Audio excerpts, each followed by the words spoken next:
गुरुर्ब्रह्मा गुरुर्विष्णु गुरुर्देवो महेश्वरः गुरु साक्षात् परब्रह्म तस्मै श्री गुरवे नमः।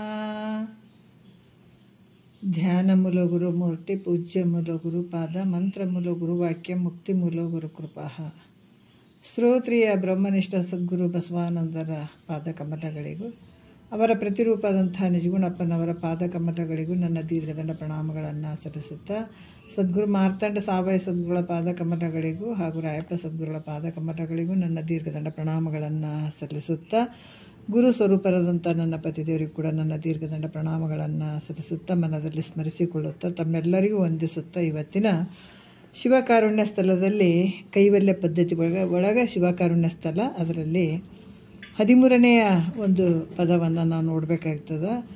ಹಿಂದಿನ ಒಂದು ಪದದಲ್ಲಿ ಕೂಡ ಶಿಷ್ಯನಾದಂಥವನು ಭಾಳ ಅದ್ಭುತವಾಗಿ ಆ ಪರಮಾತ್ಮನನ್ನು ಕೇಳ್ಕೊಂಡಂಥದ್ದು. ಈ ಕೈವಲ್ಯ ಪದ್ಧತಿ ಅಂದರೆ ಕೈವಲ್ಯ ಅಂದರೆ ಮೋಕ್ಷ ಪದ್ಧತಿ ಅಂದರೆ ದಾರಿ. ನಾವು ಮುಕ್ತರಾಗಬೇಕು. ಎದರಿಂದ ಮುಕ್ತರಾಗಬೇಕು? ದುಃಖದಿಂದ ಮುಕ್ತರಾಗಬೇಕು, ಕಷ್ಟದಿಂದ ಮುಕ್ತರಾಗಬೇಕು, ಜನನ ಮರಣ ರಹಿತದಿಂದ ಮುಕ್ತರಾಗಬೇಕು ಅಂತ ಅನ್ನೋದಾದ್ರೆ ನಾವು ಈ ಒಂದು ಕೈವಲ್ಯ ಅಂದರೆ ಮುಕ್ತಿಯನ್ನು ಪಡ್ಕೊಳ್ಬೇಕಾದಂಥದ್ದು. ಈ ಮುಕ್ತಿ ಎಲ್ಲ ಜೀವಿಗಳಿಗೆ ಆಗ್ತಿದೆ ಅಂದರೆ ಇಲ್ಲ, ಮಾನವ ಶರೀರ ಯಾರು ತೊಟ್ಕೊಂಡು ಬಂದಾರ ಅವ್ರಿಗೆ ಮಾತ್ರ ಆಗುವಂಥದ್ದು. ಇದು ದೇವಾನುದೇವತೆಗಳಿಗೂ ಕೂಡ ಇದು ಆಗಂಗಿಲ್ಲ, ಪ್ರಾಣಿ ಪಕ್ಷಿಗಳಿಗೆ ಆಗಂಗಿಲ್ಲ, ಯಾವ ಶರೀರ ತೊಗೊಂಡು ಬಂದರೂ ಕೂಡ ಆಗಂಗಿಲ್ಲ. ಮಾನವ ಶರೀರಕ್ಕೆ ಮಾತ್ರ ಇದು ಸಾಧ್ಯ ಅಂದಾಗ ಅದಕ್ಕೆ ನರಜನ್ಮದಿಂದ ಇಹದೋಳು ಮಿಗಿಲುಂಟೆ ಅನ್ನುವಂಥದ್ದು. ಈ ನರಜನ್ಮಕ್ಕೆ ಬಂದದಂದ್ರೆ ಅದಕ್ಕೆ ಮುಮುಕ್ಷತ್ವ ಬರಬೇಕಾದ್ರೆ ಭಾಳ ಕಷ್ಟ. ಯಾಕಂದ್ರೆ ಮನುಷ್ಯತ್ವ ಮುಮುಕ್ಷತ್ವ ಮಾ ಜನ ಸಂಸ್ಥೆಯತು ಏತತ್ರಯಂ ಸುದುರ್ಲಭಂ ಅಂತ ಹೇಳ್ತಾರೆ. ಈ ಮನುಷ್ಯತ್ವ ಬರಬೇಕಾದ್ರೆ ಭಾಳ ಕಷ್ಟ. ಎಷ್ಟೋ ಜನ್ಮದ ಪುಣ್ಯದಿಂದ ಈ ಮನುಷ್ಯತ್ವ ಬಂದದ. ಆ ಬಂದದಂದ್ರೆ ಅದು ಆ ಮನುಷ್ಯನಲ್ಲಿ ಮುಮುಕ್ಷು ಭಾವ ಬರ್ಬೇಕಾದ್ರೆ ಭಾಳ ಕಷ್ಟ. ಮುಮುಕ್ಷು ಭಾವ ಎಲ್ಲರಿಗೂ ಬರ್ತದೆ ಅಂದರೆ ಇಲ್ಲ, ಬಂದವ್ರು ಭಾಳ ಧನ್ಯರು ಅನ್ಬೇಕು. ಮುಕ್ತರಾಗಬೇಕಪ್ಪ ಅನ್ನುವಂಥ ಭಾವ ಏನಾದರೂ ಬಂತು ಅಂದ್ರೆ ಭಾಳ ಧನ್ಯರು. ಇಷ್ಟೇ ಕೇಳಿದಕ್ಕೆ ಮೈತ್ರೇಯ ದೇವಿಗೆ ಹೇಳ್ತಾರೆ, ಅಬ್ಬಾಬಾಬಾ ಏನು ಇಂಥದ್ದು ಕೇಳಕತ್ತೀಯಲ್ಲ ಮೈತ್ರ, ಮತಿಯುಂಟ ಜಡರಿಗೆ ಅದ್ವೈತವನ್ನು ಅರಿಯಲಿಕ್ಕೆ ಸತಿನಿನ ಸುಕೃತಿ ಪೇಳುವೆನ್ನು ಕೇಳು ಅಂತ ಹೇಳಿದ್ದಾರೆ. ನಿಜವಾದ ನಮಗೆ ಈ ಮುಕ್ತಿ ಇಂಥ ಒಂದು ಜನನ ಮರಣದಿಂದ ಬಿಡುಗಡೆ ಆಗಬೇಕನ್ನುವಂಥ ಭಾವ ಬರುವುದೇ ಎಷ್ಟೋ ಜನ್ಮದ ಪುಣ್ಯ.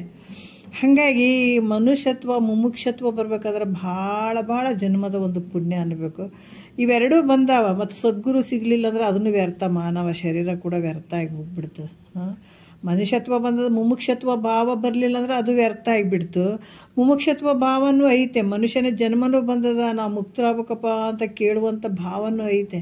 ಆದರೆ ಸದ್ಗುರುಗಳು ಇರಲಿಲ್ಲ ಅಂದ್ರೆ ಅದು ಭಾಳ ವ್ಯರ್ಥ ಆಗಿಬಿಡ್ತದೆ. ಸದ್ಗುರುನೂ ಸಿಕ್ಕ ಅಂತಂದಾಗ ಇವು ಮೂರು ನಿನಗಾಯಿತು ಅಂತಂದಾಗ ಭಾಳ ಧನ್ಯ ಅಂತ ಹೇಳ್ತಾರೆ. ಭಾಳ ಇದು ಸಿಗೋದು ಭಾಳ ಅಪರೂಪ, ಸಿಕ್ಕರೆ ಭಾಳ ಧನ್ಯಪ್ಪ ಅಂತ ಹೇಳ್ತಾರೆ ಮಹಾತ್ಮರು. ಇಲ್ಲಿ ಕೂಡ ನಿನ್ನೆ ವಿಷಯದಲ್ಲಿ ಅದಕ್ಕೆ ದುಃಖ ಅನ್ನೋದು ಗೊತ್ತಾಯ್ತಪ್ಪ. ಎಷ್ಟೋ ಜನ್ಮದಲ್ಲಿ ತಿರುಗಾಡಿ ಬಂದೆ, ಇಂಥ ಮೋಹದಲ್ಲಿ ನಾನು ಬಿದ್ದೆ. ಭಾಳಷ್ಟು ಇದು ನನಗೆ ದುಃಖದಲ್ಲಿ ತೊಗೊಂಡು ಹೋಗುವಂಥದ್ದು ಹಲವಾರು ಜನ್ಮಗಳನ್ನು ತೊಟ್ಕೊಂಡು ಬಂದೆ. ಆದರೂ ಕೂಡ ಈ ದುಃಖ ನನ್ನನ್ನು ಬಿಡಲಿಲ್ಲ. ಇವಾಗ ನಿನ್ನ ಪಾದಕ್ಕೆ ಶರಣಾಗತನಾಗಿ ಬಂದಿದ್ದೀನಿ, ನನಗೆ ಈ ದುಃಖದಿಂದ ಪಾರು ಮಾಡಪ್ಪ ಅಂತ ಅನ್ನುವಂಥ ವಿಚಾರ. ಇಲ್ಲಿ ಏನು ಹೇಳಿದ್ದಾರೆ ನಿನ್ನೆ ವಿಷಯದಲ್ಲಿ ಕೂಡ, ಕಲುಷ ತಿಮಿರ ಮುಸುಕಿ ಮುಗಿದು ನಲಿಯದೆನ್ನ ಹೃದಯ ನಳಿನ ಅಂತ ನಿನ್ನ ಅಗ್ನಿ ನೇತ್ರದಿಂದ, ಸೂರ್ಯ ನೇತ್ರದಿಂದ ಮತ್ತು ಚಂದ್ರ ನೇತ್ರದಿಂದ ನನ್ನನ್ನು ನೋಡುವಂಥವನಾಗಪ್ಪ. ನನ್ನ ಹೃದಯ ಹೆಂಗದ ಪಾಪದಿಂದ ತುಂಬಿ ಹೋಗ್ಯದ, ಅದನ್ನು ಸುಟ್ಟು ಭಸ್ಮ ಮಾಡು ಅಂತ ನಿನ್ನೆ ಪರಮಾತ್ಮಗೆ ಕೇಳ್ಕೊಂಡಂಥ ವಿಚಾರ. ಈಗ ಪರಮಾತ್ಮನಲ್ಲಿ ಕೇಳ್ಕೊಂಡಂಥ ಅಗ್ನಿ ನೇತ್ರವನ್ನು ಕುರಿತು ಏನು ಈ ಹರಿಯ ನೇತ್ರ ಕೇಳ್ಕೊಳ್ಳುವಂಥ ವಿಚಾರ ಈ ಮುಂದಿನ ವಿಚಾರದಲ್ಲಿ ಹೇಳ್ತಾರೆ. ಈ ಹರಿಯ ನೇತ್ರ ಪರಮಾತ್ಮನ ಅಗ್ನಿ ನೇತ್ರವನ್ನು ಕುರಿತು ಕೇಳ್ಕೊತದೆ. ಏನಂದ್ರೆ ಪರಮಾತ್ಮನ ಪಾದ ಕಮಲದಲ್ಲಿ ವಾಸಿಸುವಂಥದ್ದಾಗಿರ್ತದೆ. ಯಾವುದು? ಹರಿಯ ನೇತ್ರ. ಹರಿಯ ನೇತ್ರ ಪರಮಾತ್ಮನ ಪಾದ ಕಮಲದಲ್ಲಿ ವಾಸಿಸುವಂಥದ್ದಾಯಿತು ಅನ್ನುವಂಥದ್ದನ್ನು ಮುಂದಿನ ವಿಚಾರದಲ್ಲಿ ಹೇಳ್ತಾರೆ. ಇಲ್ಲಿ ನೋಡು ದಯದೋಳು ಎನ್ನ ಎಂದು ಬಾಳ ನಯನವ ನೊಪ್ಪು ಮಾಡಿ ಹರಿಯ ದಿಟ್ಟಿ ನಿಂದದು ಈಶ ನಡೆಯೋಳು ಅಂತ ಹೇಳ್ತಾರೆ. ಹರಿಯ ದಿಟ್ಟಿನಿಂದು ನಿಂದುದು ಈಶ ನಡೆಯೋಳು ಅಂತ ಹೇಳತ್ತಾರ. ಏನು ಹೇಳತ್ತಾರ? ನೋಡು ಅಂದ್ರೆ ನನ್ನನ್ನು ನೋಡುವಂಥವನಾಗು. ಹೆಂಗೆ ನೋಡು ಅಂತಂದ್ರೆ ದಯದೋಳು ನೀ ದಯದಿಂದ ನೋಡು. ಏನು ಬಂದಿದ್ದಾನ ಕಾಟಾಚಾರಕ್ಕೆ ಬಂದಿದ್ದಾನ ಅಂತ ಹಂಗೆ ಅನ್ಬೇಡ. ನನ್ನನ್ನು ನೀನು ದಯದಿಂದ ನೋಡಪ್ಪ ತಂದೆ. ನೋಡ್ರಿ ಎಷ್ಟು ಅದ್ಭುತವಾಗಿ ಹೇಳ್ತಾರೆ. ನೋಡು ದಯದೋಳು ನನ್ನನ್ನು ನೀನು ದಯದಿಂದ ನೋಡು ಎಂದು ಬಾಳನಯನವ ಅಂದ್ರೆ ಹಣೆಗಣ್ಣನ್ನು ಒಪ್ಪು ಮಾಡಂದ್ರೆ ಒಡಂಬಡಿಸಿ ಇಟ್ಕೊಂಡು, ಇಲ್ಲಿ ಹರಿಯ ದಿಟ್ಟಿ ಅಂದರೆ ನಾರಾಯಣ, ಹರಿ ಅಂದ್ರೆ ನಾರಾಯಣ ವಿಷ್ಣು, ನಾರಾಯಣ ನೇತ್ರ ಕಮಲವು ಅಂದ್ರೆ ನೇತ್ರ ಒಂದು ಕಮಲ ಪರಮಾತ್ಮನ ಪಾದದಡಿಯಲ್ಲಿ ನೆಲೆಸುವಂಥದ್ದಾಯಿತು. ಹೆಂಗೆ ಹೇಳ್ತಾರ? ವಿಷ್ಣು ಪ್ರತಿ ದಿವಸ 1000 ಕಮಲಗಳಿಂದ ಶಿವನನ್ನು ಪೂಜಿಸ್ತಿದ್ದ. ಸಹಸ್ರ ಕಮಲಗಳಿಂದ ಶಿವನನ್ನು ಒಂದು ನೇಮ ಇಟ್ಕೊಂಡಿದ್ದಾತ. ಪ್ರತಿ ದಿವಸ 1000 ಕಮಲಗಳಿಂದ ಶಿವನ ಪಾದ ಪೂಜೆಯನ್ನು ಮಾಡಬೇಕು ಅನ್ನುವಂಥದ್ದು ನೇಮ ಇಟ್ಕೊಂಡಿದ್ದ ವಿಷ್ಣು. ಆವಾಗ ಒಂದು ದಿವಸ ಶಿವ ಏನು ಮಾಡ್ತಾನೆ ನೋಡ್ರಿ, ಎಂತೆಂಥವ್ರಿಗೆ ಬಿಟ್ಟಿಲ್ಲ ಪರೀಕ್ಷೆ ಮಾಡೋದು. ನಾವು ಏನೋ ಒಂದು ಪರೀಕ್ಷೆ ಆಯ್ತಪ್ಪ ಬಂತು, ಏನೋ ಕಷ್ಟ ಬಂತಂದ್ರೆ ಅದರ ಕುಗ್ಗಿ ಬಿಡ್ತೀವಿ. ನಿಜ, ಏನಾದರೂ ಸಿರಿ ಸಂಪತ್ತು ಬಂತಂದ್ರೆ ನಮಗೆ ನೆಲ ಕಾಣಂಗಿಲ್ಲ, ಹೌದಲ್ಲ? ಈ ರೀತಿ ಆಗುವಂಥವ್ರು ನಾವು. ಅದಕ್ಕೆ ಇವು ದೇವತೆಗಳಿಗೂ ಬಿಟ್ಟಿಲ್ಲ ಪರಮಾತ್ಮ. ಪರೀಕ್ಷೆ ಮಾಡ್ದ. ಒಂದು ದಿವಸ ಶಿವನು ಆತನ ನಿಷ್ಠೆ ಎಷ್ಟದ, ಭಕ್ತಿ ಎಷ್ಟದ ನೋಡ್ಬೇಕಂತ ಒಂದು ಕಮಲದ ಹೂ ಕಡಿಮೆ ಮಾಡಿದನು ನೋಡ್ರಿ. ಸಹಸ್ರ ಅಂದ್ರೆ 1000 ಕಮಲಗಳನ್ನು ಇಟ್ಟು ಶಿವನ ಪಾದ ಕಮಲಗಳನ್ನು ಪೂಜೆ ಮಾಡ್ತಿದ್ದ ಹರಿ. ಆವಾಗ ಏನು ಮಾಡಿದ? ಒಂದು ಕಮಲವನ್ನು ಕಡಿಮೆ ಮಾಡಿದ. ವಿಷ್ಣು ಅದನ್ನು ತಿಳಿದು ಏನು ಮಾಡಿದ? ಒಂದು ಕಮಲದ ಹೂ ಕಡಿಮೆ ಬಿತ್ತಲ್ಲ, ಹೆಂಗೆ ಮಾಡೋದು? 1000 ಕಮಲಗಳನ್ನು ಇಟ್ಟು ಪೂಜೆ ಮಾಡುವಂಥದ್ರಲ್ಲಿ ಒಂದು ಕಮಲ ಕಡಿಮೆ ಬಿತ್ತು ಅಂತ ಭಾಳಷ್ಟು ಚಿಂತೆ ಮಾಡಿದ. ಭಾಳಷ್ಟು ಎಲ್ಲ ಕಡೆ ನೋಡ್ದ, ಹುಡುಕಿದ, ಎಲ್ಲೂ ಸಿಗಲಿಲ್ಲ. ಆದ್ರೆ ದಿವಸ 1000 ಕಮಲಗಳನ್ನು ಇಟ್ಟು ಪೂಜೆ ಮಾಡ್ಬೇಕನ್ನುವಂಥ ವ್ರತಕ್ಕೆ ಭಂಗ ಬರ್ತದಲ್ಲ, ವ್ರತ ಇಟ್ಕೊಂಡಿದ್ದಾತ, ಅದಕ್ಕೆ ಭಂಗ ಬರ್ತದಲ್ಲ ಅಂತ ಆಲೋಚನೆ ಮಾಡಿದ. ಕಡಿಮೆ ಆದ ಕಮಲದ ಬದಲು ಎಲ್ಲ ಕಡೆ ಹುಡುಕ್ತಾನೆ, ಸಿಗಂಗಿಲ್ಲ. ಭಾಳ ಆಲೋಚನೆ ಮಾಡ್ತಾನೆ, ಏನೇ ಮಾಡಿದ್ರು ಕೂಡ ಅದಕ್ಕೆ ಉತ್ತರ ಸಿಗಂಗಿಲ್ಲ. ಅದಕ್ಕೆ ಕಮಲದ ಬದಲು ಕಮಲದ ಸದೃಶ್ಯವಾದ ತನ್ನ ನೇತ್ರವನ್ನು, ತನ್ನ ಕಣ್ಣನ್ನು ಭಾಳ ಖುಷಿಯಿಂದ, ಆನಂದದಿಂದ, ಅತ್ಯಾನಂದದಿಂದ ನೋಡ್ರಿ ಆ ಶಿವನ ಪಾದಕ್ಕೆ ಅರ್ಪಿಸಿದ. ಆ ಒಂದು ತನ್ನ ಕಣ್ಣನ್ನು, ಕಮಲ ಸದೃಶ್ಯವಾಗಿರುವಂಥ ತನ್ನ ಕಣ್ಣನ್ನು ಪರಮಾತ್ಮನ ಪಾದ ಕಮಲಗಳಿಗೆ ಅರ್ಪಿಸಿದ. ಅದಕ್ಕೆ ಇದನ್ನು ನೋಡಿದೆ ಶಿವನಿಗೆ ಬಹಳ ಖುಷಿಯಾಯಿತು. ಎಂಥ ನಿಷ್ಠೆ! ಅದಕ್ಕೆ ನಮಗೆಲ್ಲ ರೀತಿಯಿಂದನೂ ತಿಕ್ಕಿ ನೋಡ್ತಾನೆ, ತೆಯ್ದು ನೋಡ್ತಾನೆ, ಮಸಿ ಮಾಡಿ ನೋಡ್ತಾನೆ, ಬೆದರದೆ ಎದುರಿಕೊಳ್ಳದೆ ಇದ್ದಾಗ ಎತ್ತಿಕೊಳ್ತಾನೆ ಪರಮಾತ್ಮ. ಎಲ್ಲ ಥರ ಕೊಟ್ಟು ನೋಡ್ತಾನೆ, ಎಲ್ಲ ಥರ ಮಾಡಿ ನೋಡ್ತಾನೆ. ಇಲ್ಲಿ ಕೂಡ ಆ ರೀತಿ ಪರೀಕ್ಷೆ ಮಾಡಿ ಕೊನೆಗೆ ತನ್ನ ಕಣ್ಣನ್ನೇ ಪರಮಾತ್ಮನ ಪಾದಕಮಲಗಳಿಗೆ ಅರ್ಪಿಸಿದಂಥ ಹರಿ ಕಣ್ಣಿಗೆ ಅದನ್ನು ಮೆಚ್ಚಿ ತನ್ನ ಸುದರ್ಶನ ಚಕ್ರವನ್ನು ಕೊಟ್ಟನು ನೋಡ್ರಿ ಹರಿಗೆ. ಪರಮಾತ್ಮ ದಯಪಾಲಿಸಿದ. ಈ ರೀತಿ ಪರಮಾತ್ಮನ ಪಾದ ಕಮಲದಲ್ಲಿರುವಂತಹ ಹರಿಯ ನೇತ್ರ ಕಮಲವು ಪರಮಾತ್ಮನ ಅಗ್ನಿ ನೇತ್ರವನ್ನು ಕುರಿತು ಬೇಡ್ಕೊಳ್ತದೆ ನೋಡ್ರಿ.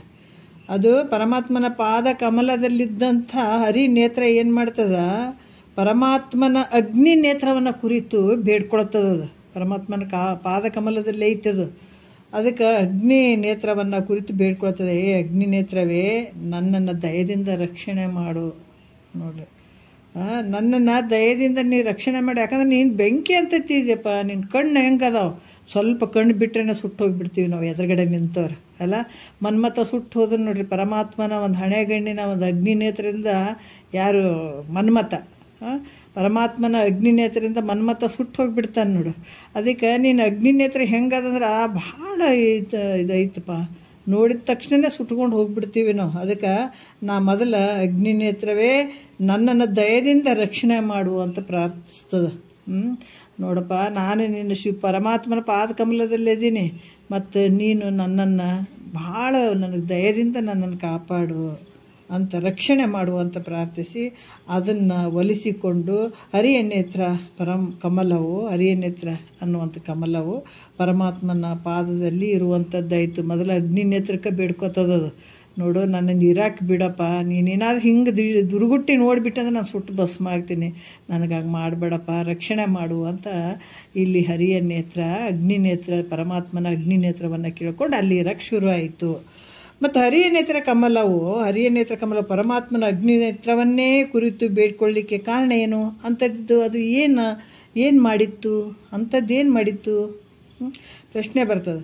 ಹರಿಯ ನೇತ್ರ ಕಮಲವು ಪರಮಾತ್ಮನ ಅಗ್ನಿ ನೇತ್ರವನ್ನೇ ಕುರಿತು ಯಾಕೆ ಬೇಡ್ಕೊಂತು, ಕಾರಣ ಏನು, ಬೇಡ್ಕೊಳ್ಳೋಕೆ ಕಾರಣ ಅಂಥದ್ದು ಏನು ಮಾಡಿತು ಅಂತಂದ್ರೆ ಇಲ್ಲಿ ಹೇಳ್ತಾರೆ, ಪರಮಾತ್ಮನಿಗೆ 3 ಕಣ್ಣುಗಳದ. ಯಾವುದು, ಒಂದು ಸೂರ್ಯ ನೇತ್ರ, ಒಂದು ಚಂದ್ರ ನೇತ್ರ, ಒಂದು ಅಗ್ನಿ ನೇತ್ರ. ಅವುಗಳಲ್ಲಿ ಸೂರ್ಯ ನೇತ್ರ ಏನೈತೋ ಅದು ಹರಿಯ ನೇತ್ರ. ನೋಡ್ರಿ ಅಲ್ಲಿ ಏನಾಗ್ಯದ, ಅವುಗಳಲ್ಲಿ ಸೂರ್ಯ ನೇತ್ರವೇನು ಉಂಟೋ ಅದು ಹರಿಯ ನೇತ್ರ ಕಮಲಕ್ಕೆ ವೈರಿ ಅಲ್ಲ. ಯಾಕಂದ್ರೆ ಕಮಲ ಸದೃಶ್ಯ ಉಳ್ಳಂಥದ್ದು ಯಾರು, ಹರಿಯ ನೇತ್ರಕ್ಕೆ ಸೂರ್ಯ ನೇತ್ರ ವೈರಿ ಆಗಂಗಿಲ್ಲ. ಈ ಕಮಲಗಳಿಗೆ ಸೂರ್ಯ ಮಿತ್ರನಾಗಿರ್ತಾನೆ. ಯಾಕಂದ್ರೆ ಕಮಲದ ಹೂ, ಸೂರ್ಯ ಬಂದ ಕಮಲದ ಹೂ ಅರಳ್ತಾವೆ, ಅಥವಾ ಯಾಕಡೆ ಹೋಗ್ತದೆ ಹಿಂಗೆ ಅದು ಚೆನ್ನಾಗಿ ಅರಳುತ್ತದೆ ಅಲ್ಲ, ಮಿತ್ರನ. ಹಾಗೆ ಹರಿಯ ನೇತ್ರವು ಒಂದು ಕಮಲವಾಗಿದ್ದರಿಂದ ಪರಮಾತ್ಮನ ಸೂರ್ಯ ನೇತ್ರವು ಇದಕ್ಕೆ ಮಿತ್ರ ಆಗಿರುವಂಥದ್ದು. ಅದು ಕೂಡ ಒಂದು ಕಮಲದ ನೇತ್ರ ಆದಂಗೆ ಇರ್ತದೆ, ಯಾರು, ಈ ಒಂದು ಹರಿಯ ನೇತ್ರ. ಅದಕ್ಕಾಗಿ ಇದು ಸೂರ್ಯ ನೇತ್ರ ಅನ್ನುವಂಥದ್ದು ಆ ಒಂದು ಹರಿಯ ನೇತ್ರಕ್ಕೆ ಏನಂದರೆ ಮಿತ್ರ ಭಾವ ಇರ್ತದೆ, ಮಿತ್ರನಾಗಿರ್ತದೆ. ಚಂದ್ರ ನೇತ್ರ ಮಾತ್ರ ಹರಿಯ ನೇತ್ರ ಕಮಲಕ್ಕೆ ವೈರಿಯಾಗಿರ್ತದೆ. ಯಾಕಂದ್ರೆ ತಂಪು ಇದ್ದಾಗ ಆ ಕಮಲದ ಎಲೆ ದಳಗಳು ಉಚ್ಚಿ ಬೀಳ್ತಾವೆ, ಹೌದಲ್ಲ. ತಂಪು ಎಲ್ಲಿರ್ತದೆ ಕಮಲದ ದಳಗಳು ಬಿಚ್ಚಿ ಬಿದ್ದುಬಿಡ್ತಾವೆ. ನೋಡ್ರಿ, ನಾವು ಗುಲಾಬಿ ಹೂ ತೊಗೊಂಡ್ರೂ ಅಷ್ಟೇ, ಭಾಳ ತಂಪಾಗಿ ಫ್ರಿಜ್ಜಲ್ಲಿಟ್ಟರೆ ಅವು ದಳಗಳೆಲ್ಲ ಉದುರು ಬೀಳ್ತಾವೆ. ಇದಕ್ಕೆ ಮುಖ್ಯವಾಗಿ ಏನಂತಂದ್ರೆ ಈ ಒಂದು ಚಂದ್ರ ನೇತ್ರ ಅನ್ನುವಂಥದ್ದು ಹರಿ ನೇತ್ರಕ್ಕೆ ವೈರಿಯಾಗಿರುವಂಥದ್ದು. ಯಾಕಂದ್ರೆ ಚಂದ್ರ ಉದಯ ಆಗಬೇಕಾದ್ರೆ ರಾತ್ರಿಯಲ್ಲಿ ಏನಂದ್ರೆ ಕಮಲದ ದಳಗಳೆಲ್ಲ ಏನಾಗ್ತದೆ, ಎಲ್ಲ ಮುದುಡ್ಕೊಂಡು ಬಿಡ್ತಾವೆ, ಬೀಳ್ತಾವೆ. ಈ ಕಾರಣದಿಂದ ಇಲ್ಲಿ ನೇತ್ರ ಕಮಲವಾಗಿದ್ದಂಥ ಹರಿಯ ನೇತ್ರಕ್ಕೆ ನೇತ್ರ ಕಮಲವಾಗಿದ್ದಂಥ ಹರಿಯ ನೇತ್ರಕ್ಕೆ ಚಂದ್ರ ನೇತ್ರವು ವೈರಿಯಾಗಿರ್ತದೆ. ಅದಕ್ಕೆ ನೇತ್ರವು ಇಲ್ಲಿ ಕಮಲವಾಗಿದ್ದರಿಂದ ನೀರಿನಲ್ಲಿರುವಂಥದ್ದಾಗಿರ್ತದೆ. ಇದು ಹೆಂಗದ, ಹರಿಯ ನೇತ್ರ ಅದು ಕಮಲವಾಗಿದ್ದರಿಂದ ಅದು ನೀರಿನಲ್ಲಿರುವಂಥದ್ದಾಗಿರ್ತದೆ. ಅಗ್ನಿಯು ನೀರಿಗೆ ವೈರಿಯಾಗಿರ್ತದೆ. ಅಗ್ನಿ ನೀರಿಗೆ ವೈರಿಯಾಗಿರ್ತದೆ. ಅಗ್ನಿ ಯಾಕಂದ್ರೆ ಎರಡೂ ಸಂಬಂಧ ಆಗ್ತದೆ ಅಂದರೆ ಇಲ್ಲ, ಅಗ್ನಿ ನೀರು ಎರಡು ವೈರಿಯಾಗಿರ್ತದೆ. ವೈರಿಯಾಗಿದ್ದಂಥ ಇವನು ತನ್ನನ್ನು ಸುಟ್ಟು ಬಿಡಬಹುದು. ಯಾಕಂದ್ರೆ ವೈರಿಯಾಗಿದ್ದಂಥವನು ನನ್ನನ್ನು ಸುಟ್ಟು ಬಿಡ್ಬೋದು ಅಂತ ವಿಚಾರಿಸಿ ಹರಿಯ ನೇತ್ರವು ಅಗ್ನಿ ನೇತ್ರವನ್ನು ಕುರಿತು ನನ್ನನ್ನು ರಕ್ಷಣೆ ಮಾಡು ಅಂತ ಕೇಳಿಕೊಳ್ತದ. ಏನು ಹೇಳ್ತದ, ಹರಿಯ ನೇತ್ರವು ನನ್ನನ್ನು ರಕ್ಷಣೆ ಮಾಡು ಅಂತ ಕೇಳ್ಕೊಳ್ಳುವಂಥದ್ದು, ಈ ರೀತಿ ಬೇಡ್ಕೊಳ್ತದ. ಮತ್ತು ಇನ್ನು ಅಗ್ನಿ ನೇತ್ರದ ಬಲವನ್ನು ಮುಂದಿನ ವಿಚಾರದಲ್ಲಿ ವರ್ಣನೆ ಮಾಡ್ತಾರೆ. ಅಗ್ನಿ ನೇತ್ರ ಎಷ್ಟು ಬಲದಿಂದ ಕೂಡ್ಯದ ಅನ್ನುವಂಥದ್ದನ್ನು ಇಲ್ಲಿ ಹೇಳ್ತಾರೆ. 1ನೇ ನುಡಿಯಲ್ಲಿ ನೋಡೋಣ. ಮುಳಿದು ಕಾಲ ಕಾಮ ಪುರವ ಜಾಂಡ ಕೋಟಿಯನ್ನುರುಹಿ ಕಳೆವ ಬಲವನುಳ್ಳ ನಿನ್ನ ಸಲುಗೆ ಇಲ್ಲದೆ ನೆಲೆ ಎನಿಸದೆ ಎನಗೆ ಶಿವಾಂಗ್ರಿ ಎಂದು ಭೀತಿಸಿ ಬೇಡಿಕೊಳ್ಳುವೆ ಎನ್ನ ಉಳಿಸಿಕೋ ಕ್ರಶಾನು ಚಕ್ಷುವೆ ಅಂತ ಹೇಳ್ತಾರಲ್ಲಿ.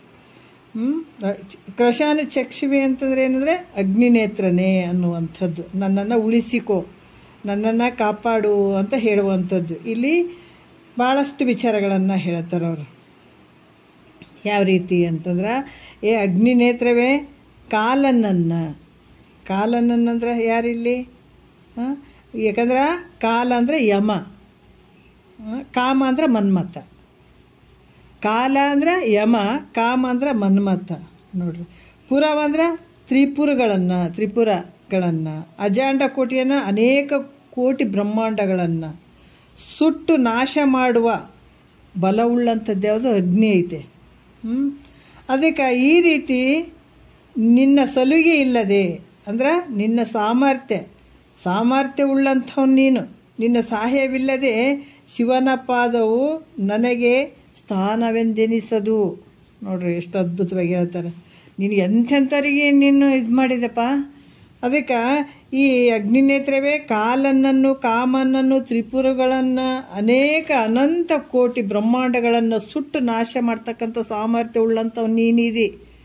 ಒಂದಲ್ಲ ಎರಡಲ್ಲ ನೀ ಮನಸ್ಸು ಮಾಡಿದ್ರೆ ಎಲ್ಲನೂ ಸುಟ್ಟು ಭಸ್ಮ ಮಾಡುವಂಥ ಶಕ್ತಿ ಆ ತಾಕತ್ತು ನಿನಗೈತೆ.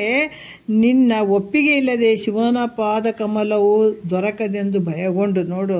ಯಾಕಂದ್ರೆ ನೀನು ಇಲ್ಲೇ ಕುಂತಿದಿ, ಏನಾರ ಸ್ವಲ್ಪ ದುರುಗುಟ್ಟಿ ನನ್ನನ್ನು ನೋಡಿದರೆ ನಾನು ಸುಟ್ಟು ಭಸ್ಮ ಆಗಿಬಿಡ್ತೀನಿ. ಅದಕ್ಕೆ ನಿನ್ನ ಅಪ್ಪಣೆ ಇಲ್ಲದೆ ನಾನು ಶಿವನ ಪಾದದಲ್ಲಿ ಕೂತ್ಕೊಂಡಿದ್ದೀನಿ. ಅಲ್ಲ, ನಿನ್ನ ಅಪ್ಪಣೆ ಇಲ್ಲದೆ ನನಗೆ ಶಿವನ ಪಾದದಲ್ಲಿ ನನಗೆ ಸ್ಥಾನ ದೊರಕಂಗಿಲ್ಲ.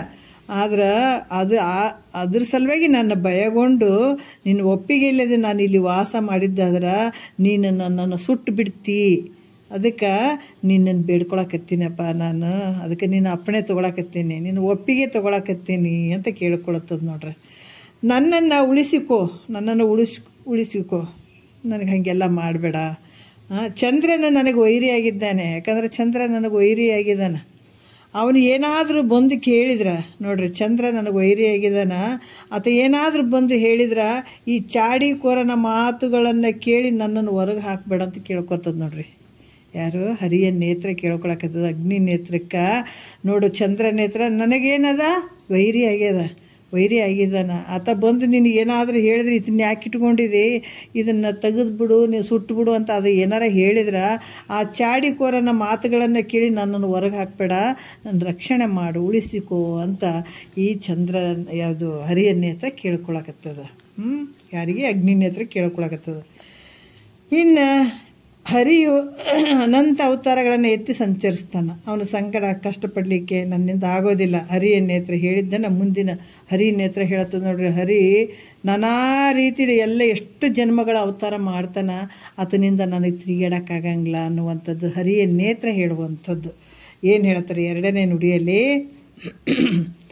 ಹರಿ ವರಾಹವಾದಿಯಾದ ಫಲವು ಜನನವ ನೈದಿ ಬರುವ ಚಕ್ರಿಯೊಡನೆ ತಿರುಗಿ ಬಳಲಲಾರದೆ ಶರಣೆತ್ತ ಅಭವನ ಚರಣವಿಡಿದೆ ನೆಂದೊಡೆ ನಿನಗೆ ಸರಿಯ ಕಾಣೆ ನಾನು ಚಿತ್ರಭಾನು ನೇತ್ರವೇ ಅಂತ ಹೇಳ್ತಾರವರು. ಏನು ಹೇಳ್ತಾರ ಅಂದ್ರೆ, ಹರಿ ಅಂದರೆ ವಿಷ್ಣು, ವರಾಹವಾದಿ ಅಂದ್ರೆ ವರಾಹ ಅವತಾರ ಮೊದಲಾದು 10 ಅವತಾರಗಳನ್ನು ತೊಟ್ಕೊಂಡಿರ್ತಾನಲ್ಲ ಹರಿ, ಜನ್ಮಗಳನ್ನು ಪಡ್ಕೊಂಡು ಬರ್ತಾನೆ. ಹಲವು ಜನನವಂದ್ರೆ ಹಲವು ಜನ್ಮಗಳನ್ನು ಹೊಂದಿದಾನ. ಯಾಕಂದ್ರೆ ಚಕ್ರ ಹೆಂಗೆ ತಿರುಗ್ತದ ಆ ರೀತಿ ಬರ್ತಕ್ಕಂಥ ವಿಷ್ಣುವಿನೊಡನೆ ನಾನು ಸುತ್ತಿ ಕಷ್ಟಪಡೋಕ್ಕಾಗಲ್ಲ ನನಗೆ. ಹರಿ ನೇತ್ರ ಹೇಳಕತ್ತದ ನೋಡ್ರಿ. ನಿನಗೆ ಸುದರ್ಶನ ಚಕ್ರ ಪ್ರಾಪ್ತ ಆಯಿತು, ನಿನ್ನ ಕೆಲಸ ಮುಗೀತು. ಇಲ್ಲಿ ಇರುಕೂಡ್ದಂಥ ಒಂದು ವೇಳೆ ನೀನು ಅನ್ಬೋದು. ನಿನಗೆ ನೋಡು, ಪರಮಾತ್ಮ ಸುದರ್ಶನ ಚಕ್ರ ಕೊಟ್ಬಿಟ್ಟಾನ. ಅದಕ್ಕೆ ನಿನ್ನ ಕೆಲಸ ಮುಗೀತು, ಇನ್ನು ಮೇಲೆ ಇಲ್ಲಿ ಇರುಕೂಡುದು ಅಂತ ನೀನು ಒಂದು ವೇಳೆ ಅನ್ಬಹುದು ನನಗೆ. ಆದರೆ ಹರಿಯು ಅನಂತ ರಾಮ, ಕೃಷ್ಣ, ವರಾಹ ಮೊದಲಾದ ಅವತಾರಗಳನ್ನು ತೊಟ್ಟು ತಿರುಗ್ತಾನತ. ಅವತಾರಗಳನ್ನು ಕಾಲಕ್ಕೆ ಯದಾ ಈ ಧರ್ಮಸೆ ಅಂತ ಹೇಳ್ತಾರೆ. ಯಾವಾಗ ಪದೇ ಜನ್ಮಗಳನ್ನು ಎತ್ತಿ ತಿರುಗ್ತಾ ಇದ್ದಾನತ, ಅವತಾರಗಳನ್ನು ತೊಟ್ಟು ತಿರುಗ್ತಾನತ. ಹರಿಯೊಡನೆ ತಿರುಗಿ ನಾನು ಬಳಲಾರೆ, ಆತನ ಜೊತೆ ನಾ ತಿರುಗಿ ನನಗಂತೂ ಆಗಂಗಿಲ್ಲಪ್ಪ, ನನಗೆ ಸುಸ್ತಾಗ್ತದ, ನಾ ಬಳಲಿಕ್ಕೆ ಆಗಂಗಿಲ್ಲ ಆತನ ಜೊತೆ ತಿರುಗಿ ಪರಮಾತ್ಮನ ಪಾದ ಕಮಲಗಳಿಗೆ ಶರಣ ಹೊಕ್ಕಿದ್ದೇನೆ. ಅದಕ್ಕೆ ನಾನು ಪರಮಾತ್ಮನ ಪಾದ ಕಮಲಗಳಿಗೆ ಶರಣ ಹೊಕ್ಕಿದ್ದೇನೆ. ಅದರಿಂದ ನನ್ನನ್ನು ರಕ್ಷಿಸು, ನನ್ನನ್ನು ಕಾಪಾಡು. ಅಷ್ಟು ಜನ್ಮಗಳನ್ನು ತಿರುಗಾಡೋಕ್ಕಾಗಲ್ಲ, ಹರಿಯಿಂದ ಬೆನ್ನತ್ತಕ್ಕಾಗಂಗಿಲ್ಲ ನನಗೆ. ಇಲ್ಲೇ ಯಾಕೆ ಇರ್ತಿ, ಮತ್ತೆ ಎಲ್ಲಿಯಾದರೂ ಹೋಗೋ ಅಂತ ನೀನು ನನಗೆ ಅನ್ಬೋದು. ನೋಡ್ರಿ ಎಷ್ಟು ಚಂದಕ್ಕೆ ಅದು. ಇಲ್ಲಿ ಯಾಕೆ ಬರ್ತಿದ್ದಿ, ಬೇರೆ ಎಲ್ಲಾದರೂ ಹೋಗು ಅಂತ ನೀನು ಅನ್ಬೋದು. ಆದರೆ ಪರಮಾತ್ಮನ ಪಾದ ಕಮಲದ ಸಮಾನ ಮತ್ತೆಲ್ಲಿಯೂ ನನಗೆ ಕಾಣಲೊಲ್ಲದು. ಪರಮಾತ್ಮನ ಪಾದ ಕಮಲದ ಸಮಾನ ಯಾವ ಪಾದಗಳೇ ನನಗೆ ಕಾಣ್ತಾ ಇಲ್ಲ, ಯಾರು ಸರಿಗಟ್ತಾ ಇಲ್ಲ. ಪರಮಾತ್ಮನಿಗೆ ಯಾರು ಸರಿಗಟ್ಟುವಂಥವ್ರಿಲ್ಲ, ಸಮಾನನಾದಂಥವ್ರು ಯಾರಿಲ್ಲ. ಅದಕ್ಕೆ ನನಗೆ ಎಲ್ಲಿ ಕಾಣ್ತಾ ಇಲ್ಲ, ಇದನ್ನು ಸಮಗಟ್ಟುವಂಥವ್ರು ಎಲ್ಲೂ ಕಾಣ್ತಾ ಇಲ್ಲ. ಅದರಿಂದ ಅಗ್ನಿ ನೇತ್ರವೇ ನನ್ನನ್ನು ಕಾಪಾಡಪ್ಪ, ನನ್ನನ್ನು ಕಾಪಾಡು. ಯಾಕಂದರೆ ಕಳ್ಳನ ಒಕ್ಕ ಮನೆ ಉಳಿಬಹುದು. ಕಳ್ಳ ಒಕ್ಕ ಮನೆ ಒಂದು ಕಡೆ ಕಳ್ತನ ಮಾಡ್ಬೋದು, ಇನ್ನೊಂದು ಕಡೆ ಉಳಿದಿರ್ತದೆ. ಇನ್ನೊಂದು ಕಡೆ ಕಳ್ತನ ಮಾಡಿದ್ರೆ ಇನ್ನೊಂದು ಕಡೆ ಉಳಿತದ. ಆದ್ರೆ ಕೊಳ್ಳಿ ಒಕ್ಕ ಮನೆ ಉಳಿಲಾರ್ದು ನೋಡ್ರಿ. ಅದಕ್ಕೆ ಕಳ್ಳ ಒಕ್ಕ ಮನೆ ಅಲ್ಲೆಲ್ಲೆಲ್ಲಿ ಒಂದು ಸ್ವಲ್ಪ ಉಳಿಬಹುದಪ್ಪ, ಆದ್ರೆ ಕೊಳ್ಳಿ ಏನಾದರೂ ಒಕ್ಕಿತು ಅಂದ್ರೆ ಅಲ್ಲಿ ಉಳಿಲಿಕ್ಕೆ ಸಾಧ್ಯನೇ ಇಲ್ಲ. ಆ ಮನೆ ಉಳಿಲಾರ್ದು. ದಾನ ಮಾಡದೆ ಗಳಿಸಿದಂಥ ದ್ರವ್ಯ ಉಳಿಲಾರ್ದು ನೋಡ್ರಿ. ದಾನ ಮಾಡದೆ ಗಳಿಸಿದಂಥ ದ್ರವ್ಯವು ಉಳಿಯಲಾರದು ನೋಡ್ರಿ. ದಾನ ಮಾಡದೆ ಇರುವಂಥ ಗಳಿಸಿದಂಥ ದ್ರವ್ಯ ಉಳಿಲಾರ್ದು. ಇಂಥ ದ್ರವ್ಯವು ಕೂಡ ಕಾವಲದಿಂದಾಗಲಿ ಇಲ್ಲಿ ಯಾಕಂತಂದ್ರೆ ಸರಕಾರದ ರಕ್ಷಣೆಯಿಂದಾಗಲಿ ಉಳಿಯಬಹುದು. ಯಾಕಂದ್ರೆ ದಾನ ಏನು ಮಾಡಿದಂಥದ್ದು ಏನು ಮಾಡದೇ ಇರುವಂಥದ್ದು ಆ ದ್ರವ್ಯ ಉಳಿಯಂಗಿಲ್ಲ. ಉಳಿಬೇಕಂದ್ರೆ ದಾನ ಧರ್ಮಗಳನ್ನು ಮಾಡಬೇಕಾಗ್ತಿತ್ತು. ಆದರೆ ಒಂದು ವೇಳೆ ಇಂಥ ದ್ರವ್ಯ ಕೂಡ ಏನಾಗ್ತದೆ, ಅದು ಧರ್ಮ ಐತಿ, ಇದರಲ್ಲಿ ಹೇಳಿದೆ. ಯಾಕಂದ್ರೆ ದಾನ ಧರ್ಮ ಮಾಡದೇ ಇರುವಂಥ ಅದು ದ್ರವ್ಯ ಯಾವತ್ತೂ ಉಳಿಯಂಗಿಲ್ಲ, ಹಂಗೆ ಹೋಗ್ತದೆ ಅನ್ನುವಂಥದ್ದು ನೀತಿ ಐತಿ. ಆದರೆ ಇಂಥ ದ್ರವ್ಯವು ಕೂಡ ಈ ಕಾವಲಿನಿಂದ ಕಾಯುವಂಥವ್ರು ಇರ್ತಾರಲ್ಲ, ಮನೆ ಹತ್ರ ಕಾವಲ್ಗಾರರು ಇರ್ತಾರಲ್ಲ, ಕಾವಲ್ಗಾರನಿಂದಾಗಲಿ ಸರ್ಕಾರದ ರಕ್ಷಣೆಯಿಂದಾಗಲಿ ಉಳಿಬಹುದು. ಆದರೆ ಅಗ್ನಿ ಬಾಯಿಗೆ ತುತ್ತಾದ ದ್ರವ್ಯ ಮಾತ್ರ ಎಂದು ಉಳಿಲಾರ್ದು. ನೋಡ್ರಿ, ಅದು ಯಾವುದೋ ರೂಪದಿಂದ ಉಳಿಬೋದು. ಅಗ್ನಿ ಬಾಯಿಗೆ ತುತ್ತಾದಂಥದ್ದು ದ್ರವ್ಯ ಏನಾದರೂ ಒಂದು ಚೂರಾರ ಉಳಿದಿರ್ತದೆ ಅಂದ್ರೆ ಉಳಿಯಂಗಿಲ್ಲ ಅದು, ಮಾತ್ರ ಎಂದು ಉಳಿಲಾರ್ದು. ಹೇಗೋ ಹಾಗೆ ನಿನ್ನ ಬಾಯಿಗೆ ತುತ್ತಾದರೆ, ನಿನ್ನ ಬಾಯಿಗಪ್ಪ ಅಗ್ನಿ ನೇತ್ರ ಹೇಳ್ತಾರೆ ನೋಡ್ರಿ, ನಿನ್ನ ಬಾಯಿಗೆ ತುತ್ತದ್ರೆ ನಾನು ಎಂದೂ ಉಳಿಯಲಾರೇನು, ಈ ಕಾರಣದಿಂದ ನನ್ನನ್ನು ಉಳಿಸಿಕೋ ಅಂತ ಯಾರ್ದು ಹರಿಯ ನೇತ್ರ ಬೇಡ್ಕೊಳಕತ್ತದ. ಯಾವುದಕ್ಕೆ? ಅಗ್ನಿ ನೇತ್ರಕ್ಕೆ, ಪರಮಾತ್ಮನ ಅಗ್ನಿ ನೇತ್ರಕ್ಕೆ ಬೇಡ್ಕೊಳ್ತಾ ಇದೆ. ಮತ್ತು 3ನೇ ನುಡಿಯಲ್ಲಿ ಕೂಡ ಹೇಳ್ತಾರೆ, ಇನ್ನು ಹರಿಗಿಂತಲೂ ಶಿವನೇ ಶ್ರೇಷ್ಠನೆಂದು ಮುಂದಿನ ಪದ್ಯದಲ್ಲಿ ಹೇಳ್ತಾರೆ. ಜಡಮತಿಗಳೆನಿಸುವ ಕೆಲವರು ವಾರಿಜಾಕ್ಷನ ರುದ್ರನೊಡನೆ ಸದೃಶನಾಗಿ ತಿಳಿವರದನು ತೊಲಗಿಸಿ ಮೃಡನೆ ಪೂಜನ ಸುರ ವೈರಿಯಹನು ಪೂಜಕನೆಂದು ಪೊಡವಿಗರುಹಿ ಮನ್ನಿಸೆನ್ನ ಅನಲ ದೃಷ್ಟಿಯೇ ಅಂತ ಇಲ್ಲಿ ಹೇಳ್ತಾರೆ. ಅನಲ ದೃಷ್ಟಿ ಅಂದರೆ ಅಗ್ನಿ ನೇತ್ರನೇ ಅನ್ನುವಂಥದ್ದು. ಮತ್ತೇನು ಹೇಳ್ತಾರಪ್ಪ ಅಂತಂದ್ರೆ ಭಾಳಷ್ಟು ವಿಚಾರಗಳನ್ನು ಹೇಳ್ತಾರೆ. ಅನಲ ನೇತ್ರ ಅಂದರೆ ಅಗ್ನಿ. ಜಡಮತಿಗಳೆನಿಸುವ ಅಂದರೆ ಜಡವಾದ ಬುದ್ಧಿಗಳು ಅಂತ ಹೇಳಿಸಿಕೊಳ್ಳುವಂಥವರು. ವಾರಿಜಾಕ್ಷನ್ ಅಂದರೆ ವಿಷ್ಣುವಿನ, ರುದ್ರನೊಡನೆ ಅಂದರೆ ರುದ್ರನೊಡನೆ, ಈ ರೀತಿಯಾಗಿ ಅರ್ಥಗಳನ್ನು ಹೇಳುವಂಥದ್ದು. ಪೂಜಕನು ಅಂದರೆ ಪೂಜೆ ಮಾಡ್ತಕ್ಕಂಥವನಾಗಿರುವನು. ಮತ್ತು ಇಲ್ಲಿ ಕೂಡ ಹಲವಾರು ವಿಚಾರಗಳನ್ನು ಅವರು ಹೇಳ್ತಾರೆ. ಏನು ಹೇಳ್ತಾರೆ ಅಂತಂದ್ರೆ, ಹರಿಯ ನೇತ್ರವು ಅಗ್ನಿ ನೇತ್ರವನ್ನು ಕುರಿತು ನೀನು ನನ್ನನ್ನು ಪರಮಾತ್ಮ ಪಾದದಲ್ಲಿರಲಿಕ್ಕೆ ಅಪ್ಪಣೆಯನ್ನು ಕೊಟ್ಟದ್ದಾದರೆ, ಯಾಕಂದ್ರೆ ಹರಿ ನೇತ್ರ ಮತ್ತು ಅಗ್ನಿ ನೇತ್ರವನ್ನು ಕುರಿತು ಹೇಳ್ತದ, ನೀನು ನನ್ನನ್ನು ಪರಮಾತ್ಮನ ಪಾದ ಕಮಲಗಳಲ್ಲಿ ಇರಲಿಕ್ಕೆ ಅಪ್ಪಣೆಯನ್ನು ಏನಾದರೂ ಕೊಟ್ಟಿದ್ದಾದರೆ ಪರಮಾತ್ಮನಿಗೆ ಒಂದು ಲಾಭ ಐತೆ, ಒಂದು ರೀತಿ ಲಾಭ ಐತೆ. ಅದು ಯಾವ ಲಾಭ ಅಂತ ನೀನು ಕೇಳಿದ್ರೆ ಮಂದ ಬುದ್ಧಿಯಿಂದ ಕೂಡಿದ ಕೆಲವು ಜನರು ಹೇಳ್ತಾರೆ ನೋಡ್ರಿ. ಯಾಕಂದ್ರೆ ಮಂದ ಬುದ್ಧಿಯಿಂದ ಕೂಡಿದಂಥ ಕೆಲವು ಜನರು ವಿಷ್ಣುವಿನನ್ನು ರುದ್ರನ ಸಮಾನ ಅಂತ ತಿಳಿತಾರೆ. ಯಾಕಂದ್ರೆ ನನ್ನನ್ನು ನೀನೇನಾದರೂ ಪಾದ ಕಮಲಗಳಲ್ಲಿ ಇಟ್ಕೊಂಡು ನನ್ನನ್ನು ರಕ್ಷಣೆ ಮಾಡಿದ್ರೆ ಪರಮಾತ್ಮನಿಗೂ ಒಂಥರ ಲಾಭ ಐತೆ. ಯಾಕೆ ಹೆಂಗೆ ಲಾಭ ಐತೆ ಅಂತ ನೀವು ಕೇಳಿದ್ರು ಕೂಡ ಮಂದ ಬುದ್ಧಿ ಉಳ್ಳಂಥವ್ರು ಏನು ಹೇಳ್ತಾರೆ, ಕೆಲವು ಜನರು ವಿಷ್ಣುವಿನನ್ನು ರುದ್ರನ ಸಮಾನ ಅದನಂತ ತಿಳಿತಾರೆ. ಯಾರು? ಮಂದ ಬುದ್ಧಿಯವರು. ಅದಕ್ಕೆ ನಾನು ಪಾದದಲ್ಲಿ ಇದ್ದಿದ್ದೇ ಆದ್ರೆ, ನಾನು ಪಾದದಲ್ಲಿದ್ದರೆ ಈ ಸಮಾನತ್ವ ಭಾವನೆ ಹೋಗಿ ರುದ್ರನೇ ಶ್ರೇಷ್ಠ ಅನ್ನುವಂಥ ಭಾವನೆ ಪ್ರಾಪ್ತ ಆಗ್ತದ. ನೋಡ್ರಿ, ನೀನು ರುದ್ರ ಪರಮಾತ್ಮನ ಸಮ ಆಗಂಗಿಲ್ಲ, ಯಾರು ವಿಷ್ಣು ಪರಮಾತ್ಮನ ಸಮ ಆಗಂಗಿಲ್ಲ. ಯಾಕಂದ್ರೆ ಆತನ ಪಾದದ ಆತನ ಕಣ್ಣುಗಳು ಏನದ, ಕಣ್ಣು ಏನೈತೆ, ಹರಿಯ ನೇತ್ರ ಏನೈತೆ ಪರಮಾತ್ಮನ ಪಾದ ಕಮಲದಲ್ಲೇ ಐತೆ. ಹಂಗಾಗಿಬಿಟ್ಟು ವಿಷ್ಣುಗಿಂತ ಪರಮಾತ್ಮ ಶ್ರೇಷ್ಠ ಅನ್ನುವಂಥ ಹೆಸರು ಪರಮಾತ್ಮಗೆ ಬರ್ತದೆ. ಅಷ್ಟು ಲಾಭ ಐತೆ ಅದಕ್ಕೂ.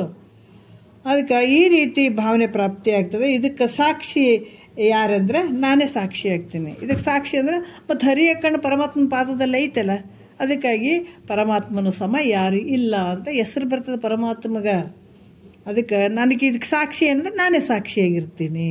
ನನ್ನನ್ನು ನೋಡಿದ ಕೂಡಲೇ ರುದ್ರನೇ ಶ್ರೇಷ್ಠನೆಂಬ ಕಲ್ಪನೆ ಅವ್ರಿಗೆ ಬರ್ತದ.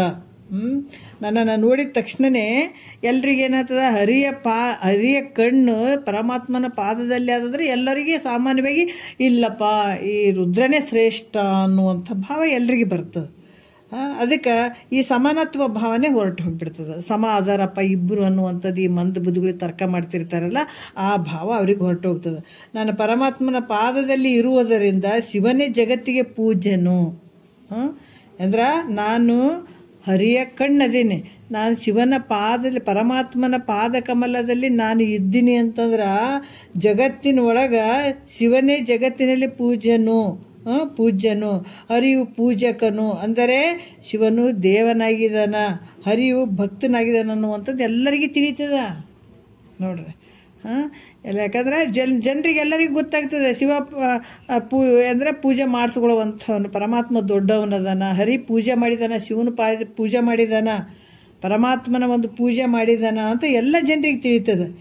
ಈ ಯಾವ ಶಿವನ ಶ್ರೇಷ್ಠತೆಯನ್ನು ಜಗತ್ತಿನಲ್ಲಿ ಜನರೆಲ್ಲರಿಗೂ ತಿಳಿಸುವ ಸಲುವಾಗಿ ನನ್ನನ್ನು ಈ ರೀತಿಯರ ತಿಳಿಸುವಂಥದ್ರ ಸಲುವಾಗಿ ನನ್ನನ್ನು ಶಿವನ ಪಾದದಲ್ಲಿಟ್ಟು ರಕ್ಷಿಸುವಂಥವನಾಗು ಅಂತ ಅಲ್ಲಿ ಪರಮಾತ್ಮನ ಅಗ್ನಿ ನೇತ್ರಕ್ಕೆ ಹರಿಯ ನೇತ್ರ ಬೇಡ್ಕೊಳ್ತದ ನೋಡ್ರಿ. ಅಷ್ಟು ಅದ್ಭುತವಾಗಿ ಕೇಳಿಕೊಳ್ಳುವಂಥ ವಿಚಾರ.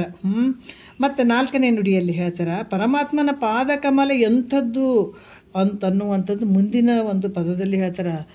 ಯಾವ ರೀತಿ ಅಂದ್ರೆ, ನಿಗಮ ಅರಸು ಆಗಮಾವಳಿಗಳು ಪೊಗಳುವ 3 ಜಗದ ಜನರು ಸೇವಿಸುವ ಮುನಿಗಳು ಜಾನಿಪ ನಗ ಸುತಾಧಿಪತಿಯ ಪನ್ನಳಿನವ ನೊಂದಿದ ಎನ್ನ ನಗಲಿಯ ದಿರಿಸುವುದೆಲೆ ಪಾವನಾಕ್ಷಿ ಅಂತ ಹೇಳ್ತಾರೆ ಅವ್ರು. ಮತ್ತೆ ಹೇಳ್ತಾನ ಎಂಥ ಒಂದು ವಿಚಾರವನ್ನು ಹೇಳ್ತಾರ ಇಲ್ಲಿ. ಪಾವಕಾಕ್ಷಿ ಅಂತಂದ್ರೆ ಅಗ್ನಿ ನೇತ್ರನೇ. ಋಗ್ವಾದಿ 4 ವೇದಗಳು ಏನದಾವ, ಯಜುರ್ವೇದ, ಋಗ್ವೇದ, ಯಜುರ್ವೇದ, ಅಥರ್ವಣ ವೇದ, ಸಾಮವೇದ ಅನ್ನುವಂಥದ್ದು 4 ವೇದಗಳು. ಇಲ್ಲಿ ಹುಡುಕುವಂಥ ಕಾಮಿಕ ಈ ಎಷ್ಟದಾವ ಅಂದ್ರೆ 28 ಆಗಮಗಳು ಅದಾವ. 28 ಆಗಮಗಳು. ಅದಕ್ಕೆ ಇವು ಆಗಮಗಳು ಎಷ್ಟದಾವ, 28 ಆಗಮಗಳು ಅದಾವ. ಇವೆಲ್ಲ ಹೊಗಳುವಂಥ ಈ ಸ್ವರ್ಗಾದಿ 3 ಲೋಕಗಳ ಜನರು ಮತ್ತು ಇದನ್ನು ಆರಾಧಿಸ್ತಾರೆ. ಯಾರಿಗೆ? ಪರಮಾತ್ಮಗ. ಮತ್ತು 88 ಕೋಟಿ ಋಷಿಗಳು ನೋಡ್ರಿ, 88 ಕೋಟಿ ಋಷಿಗಳು ಪರಮಾತ್ಮನನ್ನು ಕುರಿತು ಧ್ಯಾನಿಸ್ತಾರೆ.